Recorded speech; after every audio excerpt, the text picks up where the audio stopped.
No, ma anche il formaggio che portate quello è buono. Ti ricordi il prosciutto che avevo portato l'altro giorno? Cazzo buono quello, eh? Allora tu godili. No, eh, non è vero. Usa sa villa di Filiberto. Questa sa villa di Filiberto si è messa col figlio di Ermenegilda. Si è messo, sì, sì, sì. L'ho visto io in giro a mano piegata. Tu fai tranquilla che non mi sbaglio su questa cosa. No, no, si dice. E mi pare che fuma ancora adesso. Fuma ancora per te. Ma patto che da più fatto di in Piazza Iglesia, fumando. Mi zappo sul babbo già si domani subito. No, no, fumando sigaretta.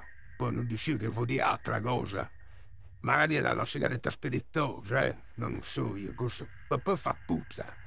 Poi la sigaretta che fumano i giovani oggi puzza di erba bruciata. Sembra eucaliptus. Sì, sì, no, no. Ma la sarebbe. I giovani di matta, ragazzi. Fate la sausa, non ti fate la sausa, ma la sarebbe, eh. Tutto noi sti picchettate, pure stiamo sani, capito? Non beviamo niente, era tu godi. Cioè,